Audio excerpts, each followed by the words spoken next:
I thank you.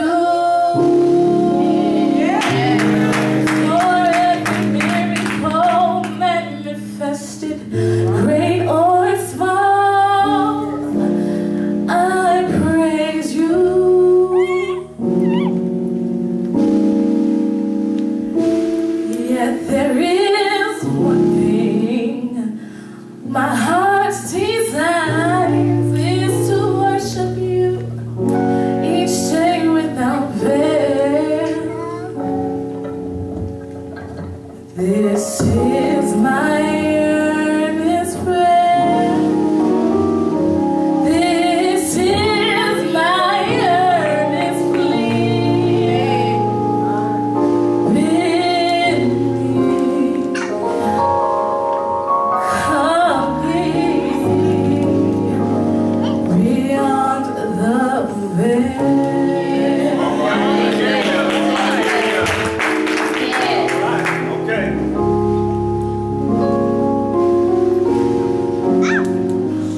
every door now open, every pathway clear, Lord, I praise you for every one of my needs. You've already supplied.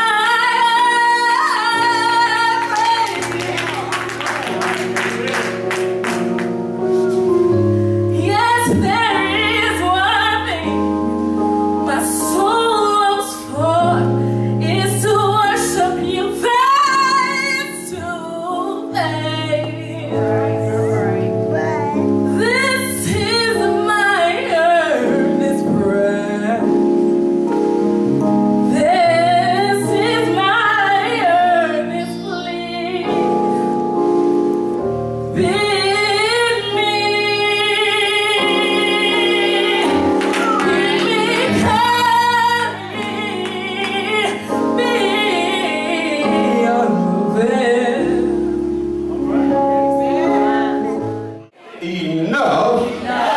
is enough. Clap your hands and shout. Hallelujah. I am always amazed because we enter this race called Christianity. You know, there is a certain zeal that we have when we first get saved. You know how it is. We are just like getting something new, like getting a new car, like getting a new suit, like getting a new pair of shoes if you bought them in the right size. That newness makes you feel a little better, isn't that right? Until you realize that the payment book got to come with that purchase. I think I'm going to take my time with that. Then you realize that you charged up that Visa, Master, American Express, Discover's, Diner Club, Carte Blanche, you name it, Providian, Capital One, Orchard Bank, Chase Bank, Key Bank, PNC, previous National City, help me somebody, and you realize that that statement came and it told you that after all those purchases, you now owe a payment. We began, Jack, to get a little bit nervous because we have overspent our income. Now, you big money folk that, you know, y'all ain't got that problem, but us country folk got that problem. Why? Because we realize that there is a thing called a budget. See, I got to work with this thing. Y'all ain't gonna talk to me today. You know, the budget helps you understand how much you have to spend on discretionary and indiscretionary things. Well, let me take you a little bit to education. Discretionary spending are the things like the light bill, the water bill, the mortgage, the gas bill. Help me somebody. But the indiscretionary spending is the new suit at K&G, the new dress at Macy's. I ain't got nobody in here. The new tie, help me somebody, at Dillard's. And to some of us, indiscretionary spending is our ties and all. Yeah. We forgot about that when we was writing checks to everybody. While we was buying up everything before we went out to Peterson's for dinner, white tablecloths.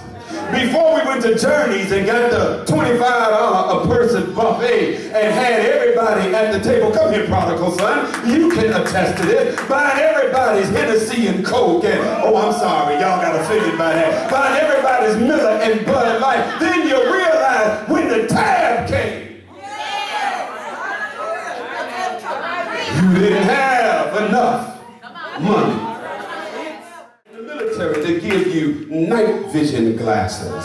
And what that does is it helps you see the targets better at night than the natural eye. Do I have anybody in here? And in that it changes and lets you see dark places, and it will bring it like some of them have infrared vision that will help you see if there's any bombs or anything, projectiles that will keep you from harm's way. Can I get a witness in here? But now you are in Christ and God gives you night vision glasses. Help me somebody.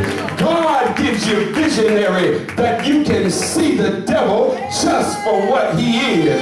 Just because he's 6'1", help me Holy Ghost, got a bald head and a beard, I ain't got nobody in here, wear Uga glasses and a size 11 shoe, help me somebody. Just because she's 5'5" with long flowing hair.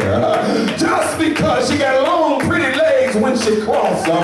Just because she wears stiletto 5-inch platform heel and got her toes done all nice and pretty does not mean that she is where you ought to be in God. Can I get a witness in here? I ain't got nobody that's going to help me today, but that's all right. At one point where we realize that it is a wolf dressed in sheep's clothing. And at that point, Brother Harrington, we got to say enough is enough. Now we dealt with the wolves. But Matthew did us a favor, Sanford. He recorded Jesus. And what I love about, I can see Matthew walking around with a pen and paper, scribing, I can see Isaiah scribing in the spirit. Do I have anybody in here?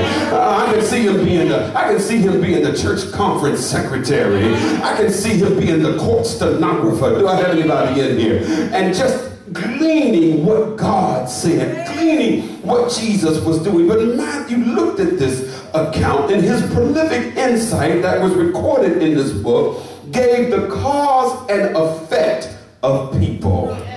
Jesus in his magnanimity and the leper who was unclean needed a change for his life to be better and not bitter. There's a lot of us that are walking around bitter. Do you know that? If you don't believe it, talk to them on Monday when their head is slumped down. Honey, you should be so high after Sunday that Monday you ought not to touch the ground. You ought to just be floating on air. Do I have anybody in here? You ought to be floating and you just ought to glide. Help me somebody. You ought to be so light in the shoes. I talk about that in Friday. You ought to be so light in the shoes because of Jesus that folks are looking at you saying, what do you have? I need to get a little bit of it. Tell them, follow me to 1201 West 21st Street on Wednesday night, and baby, you'll float just like I do. Let me say it like Muhammad Ali. You'll float like a butterfly. Help me. You'll sting like a bee. Clap your hands and give it praise.